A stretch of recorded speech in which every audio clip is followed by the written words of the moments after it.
Welcome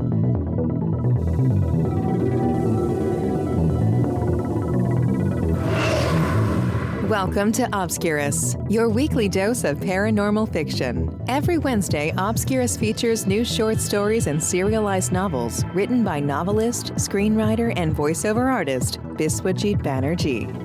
The realm of the paranormal stretches far beyond the usual horror story. So while you'll get to listen to lots of ghost stories on this podcast, there will also be many tales of lesser-known paranormal themes.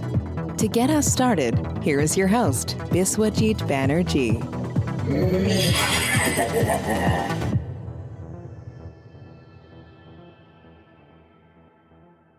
Welcome to another thrilling episode of Obscurus, where the shadows come to life and the unseen whisper secrets into the night.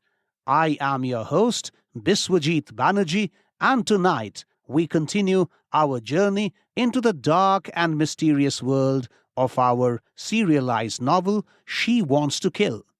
Last week, we witnessed Ravi's terrifying night as he faced another chilling encounter with the ghostly girl. Despite his wife Kavita's attempts to comfort him and rationalize his experience as a dream, Ravi's fear and confusion only deepened. As he struggled to differentiate between reality and the supernatural, his mental state became increasingly fragile. Tonight, in Chapter 5, Who's That in the Side Mirror, Ravi's day starts on a surprisingly positive note. Mr. Jacobs, his boss, grants him leave without any fuss, allowing Ravi to enjoy a day of rest, e-football, and comedies. However, as he prepares to visit Dr. Malhotra in the evening, his world is again thrown into turmoil when he spots the ghostly girl in the side mirror of his car. This brief yet chilling sighting leaves him paralyzed with fear, questioning his ability to continue driving.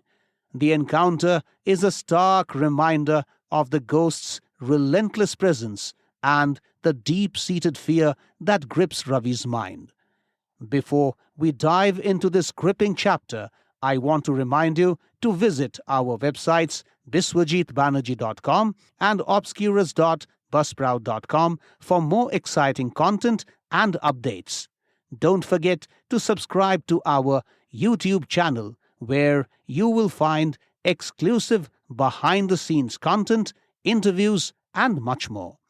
Your support on Patreon is invaluable to us and will help us bring you more thrilling episodes. So please consider becoming a patron. The links to our websites are in the show notes. Also, for those looking to improve their English-speaking skills, check out my training program, Spoken English for Non-Native Speakers.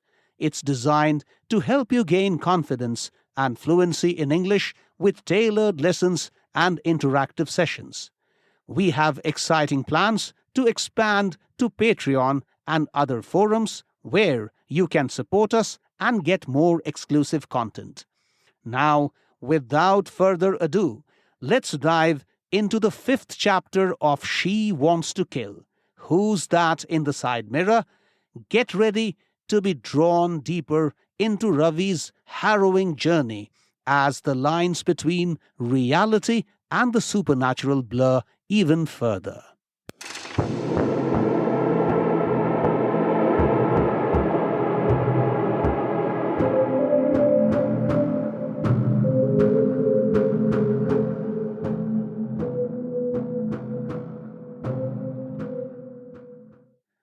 She Wants to Kill.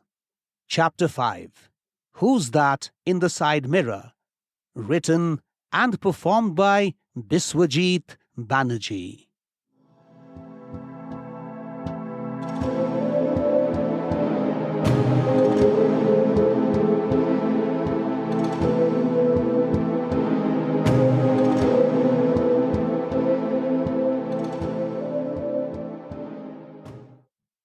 In sharp contrast to what Ravi thought, Mr. Jacobs allowed the leave without a fuss.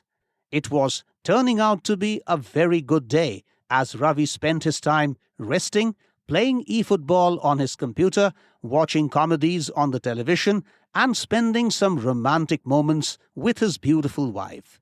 As he prepared to visit the doctor in the evening, Kavita offered to come along. Ravi said it wouldn't be necessary and he would easily manage things alone. In a while, he was on his way to Dr. Malhotra's clinic. As fate would have it, his upbeat mood got a beating when he spotted the same girl in the side mirror of his car while waiting for the green signal at a crossing. She just went past the field of the mirror in a flash. He was sure that it was her. It couldn't have been anyone else. Even that short period was enough for the cold stare of her eyes to push a chill through Ravi's spine. Would he be able to drive anymore? He wondered. The chill had already induced a paralyzing effect in his limbs. It was a terrible mistake not allowing Kavita to come with him. He wished the red light continued for some time, as driving immediately looked like a challenging prospect. Ravi looked at the electronic timer on the pole of the traffic lights. It showed exactly 60 seconds. He wasn't sure if he would be able to vanquish the paralyzing effect in that much time to be able to drive again. As he saw the remaining time period move into single digits, someone knocked hard at the window glass in his immediate vicinity. Ravi turned his face with a start. No, it wasn't the girl. It was a beggar, an old woman knocking the glass with metallic rings in her fingers.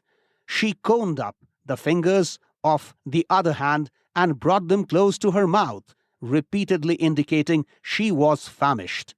Ravi couldn't help but be pleased with the woman, for her knocking on the window had a medicinal effect on him.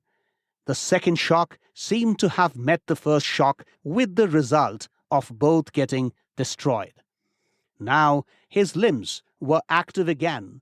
He brought down the glass pane and handed the woman a 100-rupee currency note. She looked astounded at the magnitude of Ravi's generosity. "God bless you, son," she said, moving her way through the vehicles. Meanwhile, the signal had turned green. The timer showed around 28 seconds left for the signal to remain green. The vehicles behind Ravi's car had started honking in the most discordant ways possible. This is one huge problem on Indian roads. Most people in charge of the steering wheels exude very little patience, discipline, and respect for the traffic rules. The problem is of criminal proportions in the metropolises. The people behind Ravi had hardly waited for 15 seconds since the light turned green, yet the wait had driven them to madness. Ravi raised the glass again and drove towards the clinic. In just over 20 minutes, he was in the parking lot meant for the patients. He sensed a movement on the rear seat as he maneuvered the car with the reverse gear. No one was there, but he could feel the air becoming heavy. Quickly, he moved the car to one of the marked areas in the parking lot and rushed out of it. The air outside felt better. It was a clear indication that there was an ethereal presence inside the car. By the time he was waiting at the reception of the clinic, fear and anxiety had completely overpowered him.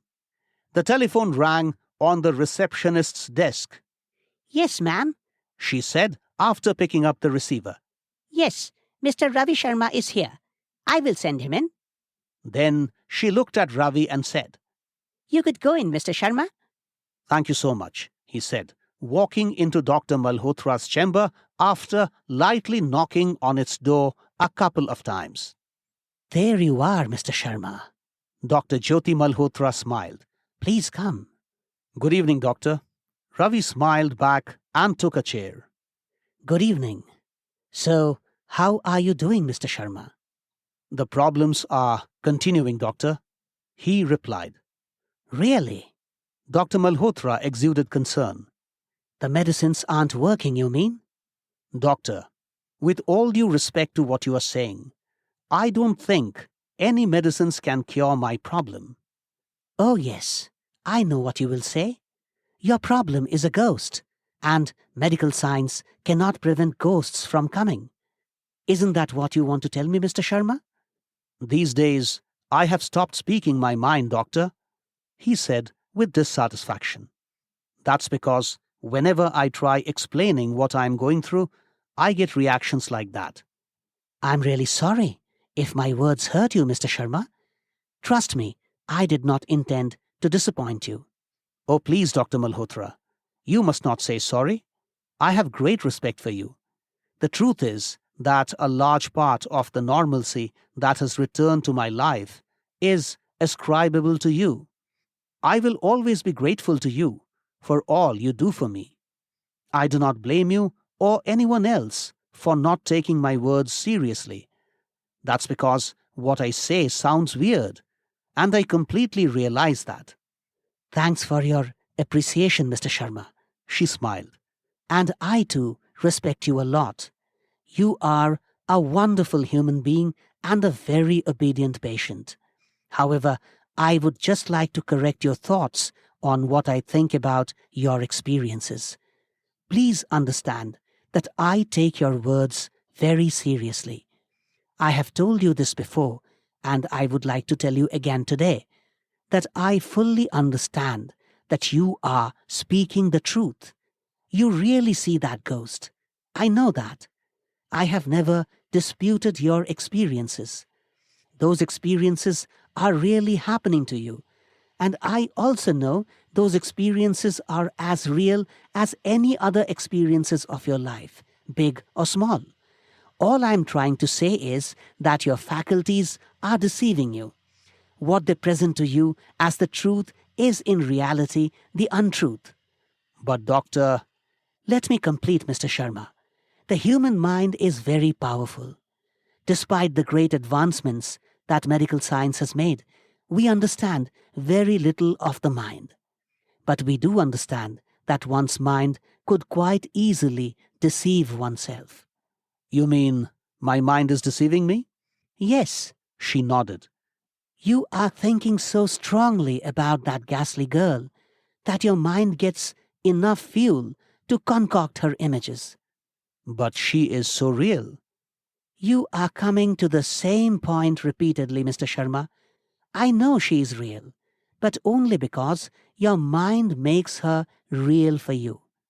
But the truth is, she simply does not exist. I beg to differ, doctor.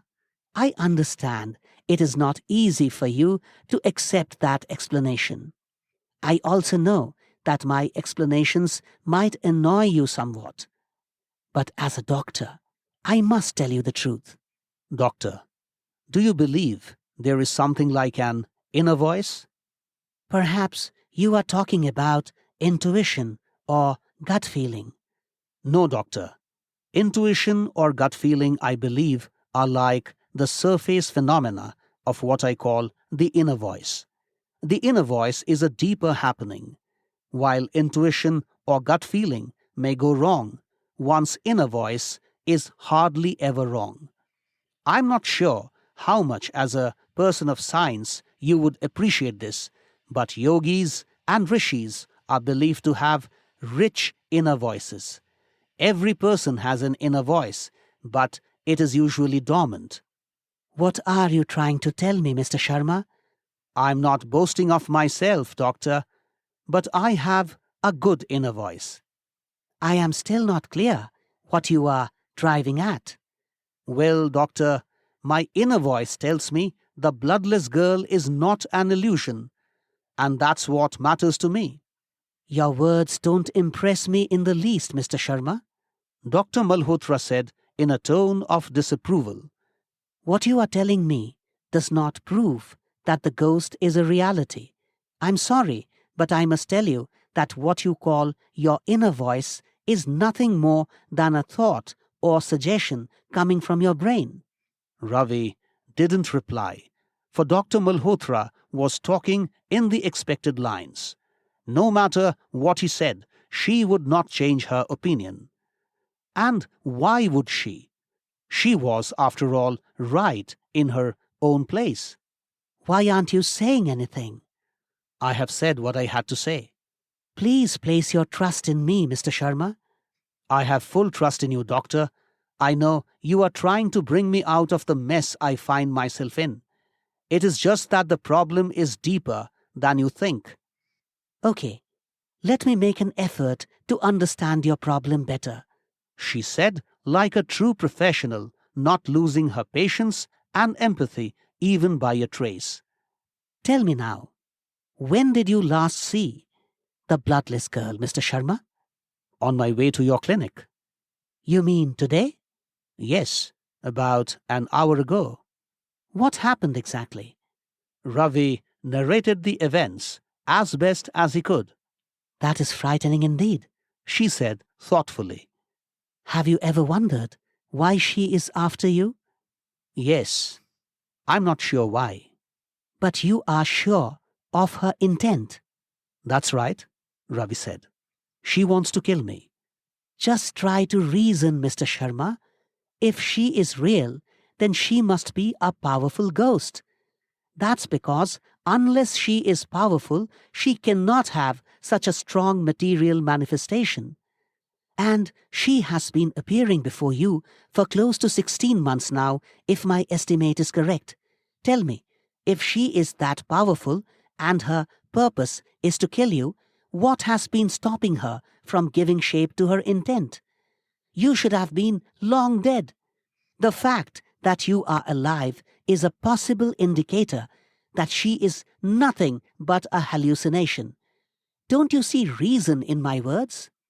But doctor, I have felt her. The other day, she moved her fingers on my skin, and I felt her dead cold nails. Sorry, Mr. Sharma, but even that doesn't prove anything. Hallucinations are perceptual errors that can take any shape: seeing, hearing, smelling, tasting, and touching. Those dead cold fingernails aren't there, Mr. Sharma. Even the owner of those nails does not exist. It is all in your mind. If what you say is true, does it have a cure? Mr. Sharma, She smiled. what am I for? And what have I been doing in the past 16 months or so if there is no cure? Of course there's a cure. And trust me, you will be fine very soon. The reason you are hallucinating is that your mind is distressed, and lately you are not sleeping enough. The terrible accident you had still has a strong impact on your mind. Your mind has not been able to come out of that shock. At a conscious level, you might not be feeling that distress, but it is ingrained deep inside your mind. Your subconscious mind is afflicted with the trauma of that accident. The worst part is that the hallucinations your mind is generating are making things worse. In other words, hallucinations caused by the distress are strengthening the distress, and then the distress in turn is causing even more powerful hallucinations. It has become a vicious circle. It is like the cause and effect constantly strengthening each other. So, what do I do now? Do what I have always been advising you to do. Number 1, take my medicines regularly, and in case of a severe problem, simply let me know. Number 2, try to relax and do things that please you. You told me the other day that you like comedies. So watch plenty of comedy shows. Number 3, even if she makes an appearance, give your mind a suggestion that you are dealing with an illusion and it will make no difference to your life. Number 4, and remember, This is very important. Sleep well. I have been trying to follow your advice to the best of my abilities, Doctor. Keep trying, and things will improve.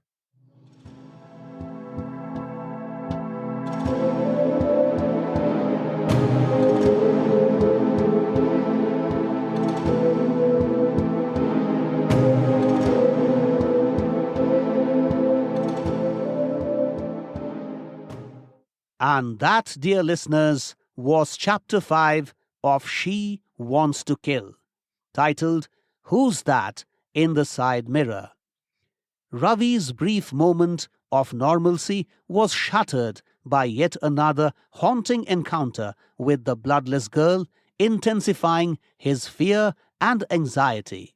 His visit to Dr. Malhotra sheds light on the conflict between his experiences and the rational explanations provided by medical science, leaving us with a gripping sense of suspense and intrigue. As we move forward, expect more eerie encounters and unexpected twists that will make you ponder what is real and what is a figment of Ravi's troubled mind.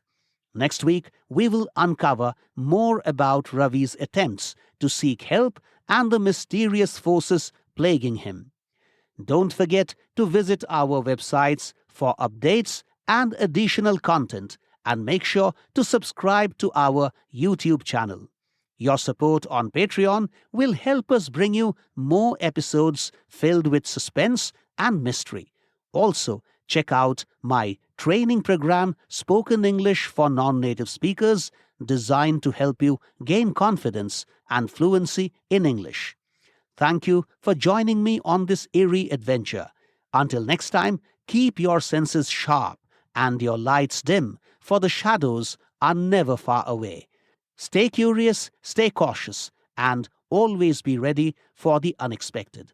Following my talk, enjoy the thematic music for this episode titled Never Respond to Them, an AI music composition by me that perfectly encapsulates this episode's eerie and unsettling atmosphere.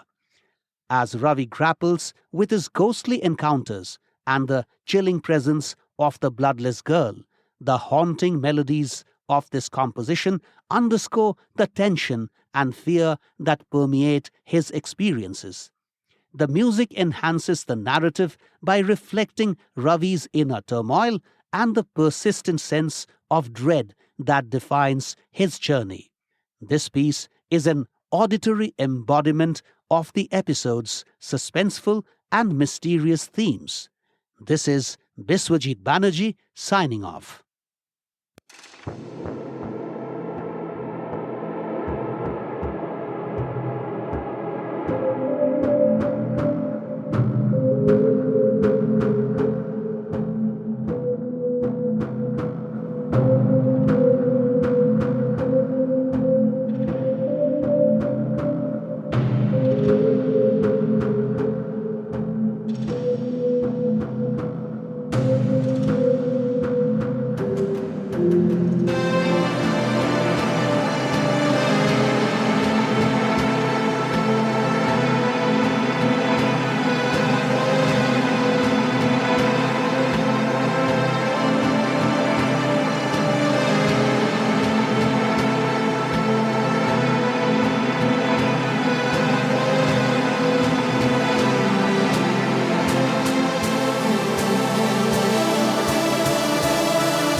Thanks for listening to Obscurus. If you like what you heard, please subscribe and visit biswajitbanerjee.com for more information about Biswajit's books, movies, documentaries, and other creative pursuits. We shall see you next Wednesday with another episode of Obscurus. Till then, take care.